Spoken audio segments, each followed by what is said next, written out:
श्री महाप्रज्ञ गुरवे नमः।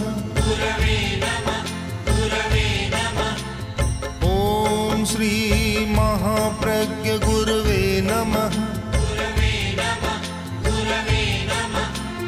ओम श्री महाप्रज्ञ गुरवे नमः। ओम श्री महाप्रज्ञ गुरवे नमः। ओम श्री महाप्रज्ञ गुरवे नमः। प्रश्नकर्ता के मन में ये बात आती है कि मैंने बहुत जटिल प्रश्न पूछा है और इसका उत्तर देना बड़ा कठिन है। बहुत जहाँ समझदार प्रश्न करने वाला और समझदार उत्तर देने वाला हो तो ठीक समाधान होता है, पर न तो प्रश्न करने वाला समझदार और न उत्तर देने वाला समझदार तो भी समस्या। प्रश्न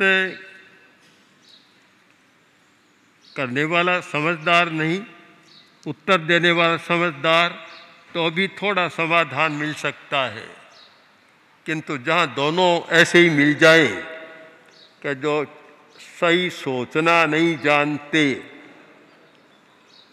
वहाँ समाधान नहीं होता और उलझन हो जाती है। कम समझ वाले आदमी एक साथ मिले कि चलो दूसरे गांव जाएं, शहर में जाएं और वहाँ कोई काम धंधा कर रोटी कमाएंगे, पैसा कमाएंगे। चले पैदल यात्रा, रास्ते में एक गांव आया, 10 किलोमीटर पर एक गांव आया। आज यहाँ विश्राम कर ली, ठहर गए, दिन में रहे, रोटी खाई, सांझ का समय हुआ और 14 पूनम का दिन था। आकाश में चांद उगाया। समझ कम थी। एक बोला, अरे देखो, कल तो इस चांद को हमने अपने गांव के आकाश में देखा था, आज यहाँ आ गया, हमारे साथ आ गया। यह समस्या है कि ये चांद आज यहाँ हमारे साथ आ गया तो गांव में अंधेरा हो जाएगा। दूसरा बोला कि लोग हमें क्या कहेंगे कि तुम तो अच्छे गए, जाते जाते चांद को ओढ़ ले गए, पीछे अंधेरा हो गया। तीसरा बोला, नहीं, हम ऐसी मूर्खता नहीं करेंगे और लोगों की बात नहीं सुनेंगे, चलो हम फिर चलते हैं। रात को चले, फिर गांव में पहुंच गए। समाधान नहीं होता और उलझ जाते हैं, जहाँ के तहाँ रह जाते हैं, आगे बढ़ नहीं पाते। समझ कम होती है तो गए थे काम करने के लिए, चांद को लेकर वापस आ गए। जहाँ समझ हो अच्छी, वहाँ बात करने का भी मज़ा आता है, प्रश्न उत्तर का भी मज़ा आता है, आनंद आता है कि अच्छा प्रश्न करने वाला और अच्छा उत्तर देने वाला। गुरुदेव ने एक बार एक भाई से लंबी चर्चा की और चर्चा के बाद कहा कि यद्यपि इनके विचार बिल्कुल नास्तिकता के, हम आस्तिकतावादी हैं। इन्होंने बहुत प्रश्न किए, कड़े कड़े प्रश्न किए, पर इतने समझदार हैं कि इनसे बात करने में आनंद आया। ना समझ होता है तो बात करने में आनंद नहीं आता और थक जाते हैं, कहीं कहीं रुक्षता आ जाती है, अच्छा भी नहीं लगता और पूरी बात ध्यान में भी नहीं आती। आखिर समझ परिपक्व हो तो बातचीत का, चर्चा वार्ता का, वाद विवाद का, संवाद का एक अलग प्रकार होता है। समझ न हो तो कोई बात कहे उसका अर्थ भी पूरा नहीं, उल्टा हो जाता है। एक गृह स्वामी ने अपनी रसोई करने वाली महिला से कहा कि देखो, आज तुमने रसोई अच्छी नहीं बनाई क्योंकि चावल में कंकड़ आ रही है। वह बोली कि मालकिन क्या बात है? कि बात यह है कि 2 आँख है तुम्हारी, फिर भी कंकड़ रह गया। कोई बात नहीं, मेरी 2 आँख है, कंकड़ रह गया, तो आपके तो 32 दांत है, एक कंकड़ को चबाने में कौन सी कठिनाई होगी? कोई बात का सार नहीं निकलता, ठीक परिणमन नहीं होता। इसलिए बहुत ज़रूरी होता है कि चर्चा करने वाला और उत्तर देने वाला दोनों ओर प्रबुद्धता हो। यह बहुत एक सुंदर प्रसंग बना। इधर समझदार व्यक्ति प्रश्न करने वाला, नास्तिक होना एक अलग विचार है, किंतु जहाँ तक समझदारी का प्रश्न है कि प्रदेशी बहुत समझदार व्यक्ति था, प्रबुद्ध था, चिंतनशील था, कोई कमी नहीं थी। और उधर केशी स्वामी तो थे ही, अंतर्ज्ञानी थे, साधक थे, दोनों का योग अच्छा मिला। अब प्रदेशी के मन में बड़ी आकांक्षा है और सोचते हैं कि इसका उत्तर क्या देंगे। शायद ये उत्तर बड़ा कठिन है। केशी स्वामी ने लंबे समय तक सोचा होगा, अब तो कोई बात आई होगी ध्यान में, बड़ा कठिन है। पर केशी स्वामी के लिए वह कोई कठिन बात नहीं थी। उन्होंने कहा, प्रदेशी तूने दिया देखा है? कहा महाराज देखा है। कल्पना करो, एक मकान, एक कक्ष, शाला, कूटागार शाला, जो प्राचीन रचना का एक प्रकार था, कक्ष का कूटागार, चारों तरफ भींत ही भींत, कहीं छिद्र नहीं, एक दरवाज़ा। एक आदमी गया और भीतर जाकर दिया जलाया, दरवाज़ा बंद कर दिया। प्रदेशी बताओ प्रकाश कहाँ फैलेगा? बोला महाराज भीतर फैलेगा, बाहर नहीं फैलेगा प्रकाश। पूरी कूटागार शाला में, पूरे कक्ष में उसका प्रकाश फैल जाएगा। अब बताओ प्रदेशी, क्या कोई व्यक्ति आया और उस दिए पर एक ढक्कन डाल दिया, अब प्रकाश कहाँ गया, कहाँ फैलेगा? तो उस ढक्कन के भीतर फैलेगा, ढक्कन से बाहर नहीं फैलेगा और कूड़ागार शाला में नहीं फैलेगा, ढक्कन में फैलेगा। और कोई छोटा ढक्कन लाकर ऊपर डाल दिया तो उसके भीतर फैलेगा।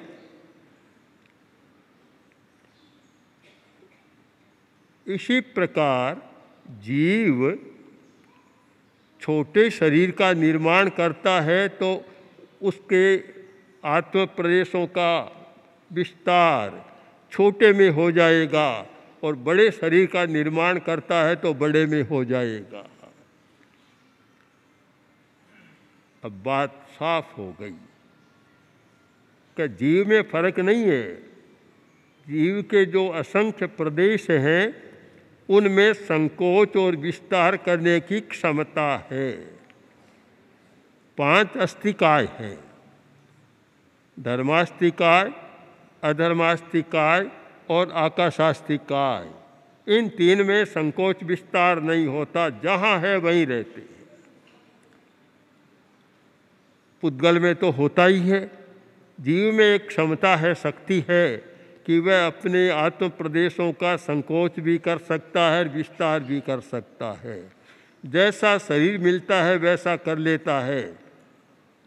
उमा स्वाति ने तत्वार सूत्र में बहुत संक्षेप में इसको बतलाया कि संहार विसर्गाभ्याम प्रदीपवत, संहार विसर्गाभ्याम प्रदीपवत के जो संहार और विस्तार यानी संकोच और विस्तार इनके द्वारा जीव अपने प्रदेशों का संकोच भी कर सकता है और विस्तार भी कर सकता है। प्रदीपवत, यही जो केशी स्वामी कह रहे हैं उसी बात को बताया कि प्रदीपवत, दिए का प्रकाश।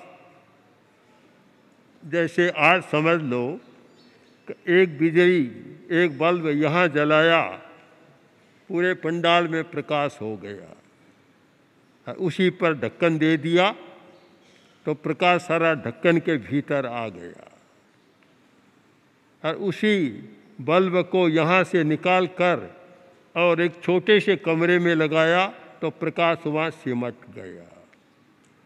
जैसे प्रकाश में संकोच और विस्तार की क्षमता है, वैसे ही जीव में अपने आत्म प्रदेशों को फैलाने की और सिकोड़ने की क्षमता है। इसलिए तुम स्वीकार करो कि जीव को मानने में कोई कठिनाई नहीं है। जीव है और वे संकोच विस्तार कर सकता है, तो सब जीव समान, यानी प्रदेश की दृष्टि से सबके प्रदेश असंख्यात प्रदेश हैं। कोई चाहे कुंथू का जीव, चींटी का जीव और चाहे हाथी का जीव, प्रदेशों की गणना करो तो असंख्य प्रदेश समान, एक भी प्रदेश न हीन न अधिक, सबके बराबर हैं। केवल अंतर आता है संकोच विस्तार का। पुब्ब कम्ब निबद्धं बोंदिंग निबत्ते, जिस प्रकार का कर्म होता है वैसे शरीर का निर्माण होता है, और निर्माण होता है वैसा ही विस्तार होता है। नंदी सूत्र में एक बहुत सुंदर प्रसंग आता है। एक विशाल काय मत्स्य कोई जीव है, इतना बड़ा जीव है, विशाल मछली जैसा, मान लो यहाँ से वहाँ तक फैले, इतना बड़ा जीव है। उस जीव को मरने के बाद एक अंगुली जितने में पैदा होना है, तो कैसे समाएगा? तो उसकी प्रक्रिया है कि जब जहाँ छोटे शरीर में जाना है, मरने से पहले ही वह अपने प्रदेशों का सिकोड़ना शुरू कर देता है। एक साथ नहीं होता, प्रदेशों को सिकोड़ना शुरू करता है और वे प्रदेश सिकुड़ते सिकुड़ते इतने विशाल फैले हुए थे, इतने में समा जाते हैं। अब बोलो, अब प्रदेशी बोला, महाराज क्या बोलूं? आप तो हर बात का उत्तर दे देते। ठीक उत्तर दिया आपने। अब क्योंकि मैं दिए के प्रकाश की बात को जानता हूं कि उसका प्रकाश पूरे कमरे में भी फैलता है और ढक्कन में भी समा जाता है। अब कुछ बोलना नहीं है, बोलना नहीं है। मैं आपको साफ साफ कह दूं कि केशी स्वामी, मैं समझ गया कि जीव अलग है, शरीर अलग है। मैं समझ गया, और महाराज अब नहीं समझाऊं। आपने जो पहला उत्तर दिया था उसी में मैं समझ गया। फिर भी मैंने आपके ज्ञान का लाभ उठाया है और तर्क करके नई नई बातें जानी है। और अब मैं आत्मविश्वास के साथ बड़ी विनम्रता से कहता हूँ कि यह बात जच गई कि शरीर अलग है, जीव अलग है। तो अब क्या करना है? कि महाराज करना कुछ नहीं है, करना कुछ नहीं है। आप आपके, मैं मेरा, बस। केशी स्वामी ने कहा इतना तो श्रम किया और कुछ भी नहीं करना है, तो स्वीकार करो इस मत को। जब तुम समझ गए, नास्तिक से आस्तिक तो बन गए, तो इस बात को स्वीकार करो कि जीव अलग शरीर अलग। कमराज मैं तो समझ गया, पर मैं इस मेरे मत को छोड़ूंगा नहीं।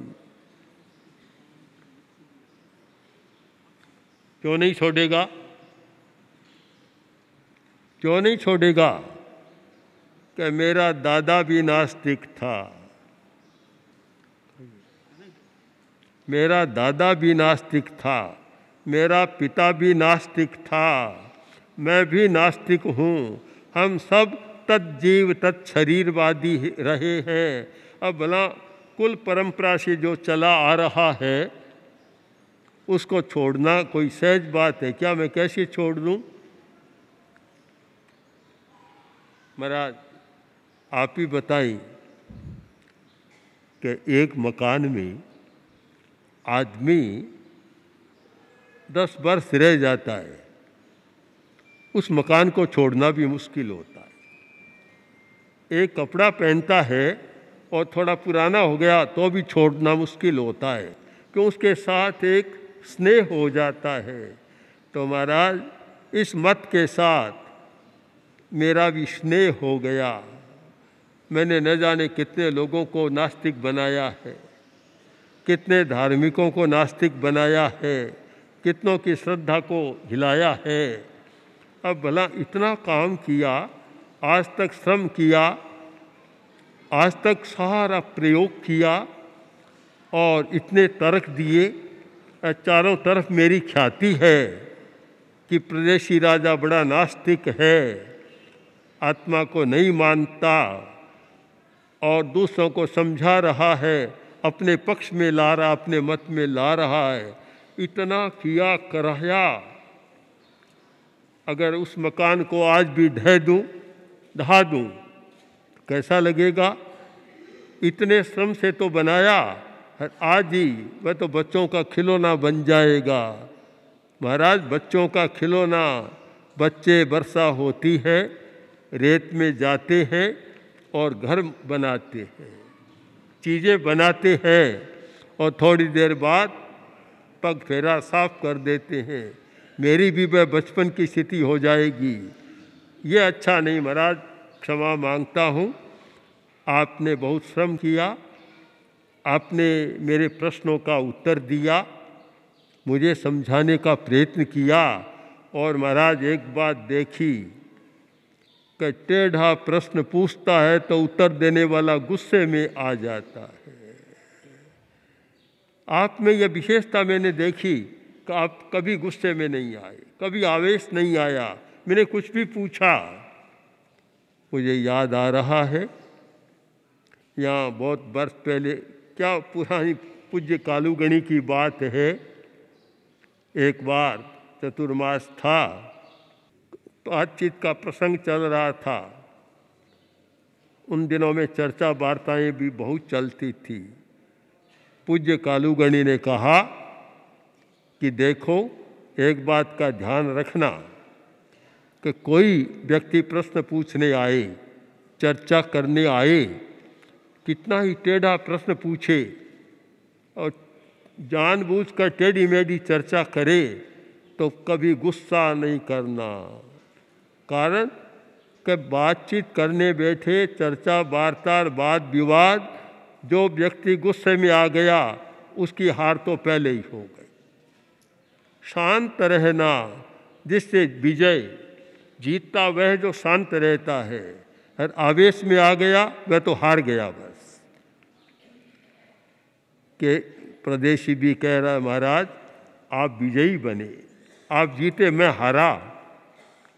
मैंने तो बड़े टेढ़े मेढ़े प्रश्न किए पर आप विचलित नहीं हुए, एक सलवट भी नहीं देखी मैंने, एक भ्रिकुटी भी आपकी नहीं तनी, और बड़े शांत प्रसन्न मुद्रा में आप उत्तर देते रहे। सब ठीक है, पर महाराज अब आप इतना मुझे क्षमा करें कि मैं मेरे कुल के धर्म को निभाऊंगा, जैसा है वैसा है। मैं कहते हैं ना कि कात्यो पींजो कपास, रात भर तो काता, सुबह देखा तो वापस कपास। कैसी स्वामी ने सोचा, इतना तो श्रम किया, और फिर कहता है पर कैसी स्वामी भी कम नहीं थे। बोले प्रदेशी एक बात सुनो मेरी, कि तू अगर नहीं छोड़ेगा तो आखिर लो वाणिये की तरह पछताएगा। और नई बात खड़ी कर दी। बोला मेरा लो वाणिया कौन सा? तो बस आज तो इतनी बताता हूँ, तुम चिंतन करो, लो वाणिये की तरह पछताएगा। अब कौन लो वाणिया था, इस पर हम फिर विचार करेंगे। ओम श्री महाप्रज्ञ गुरवे नमः।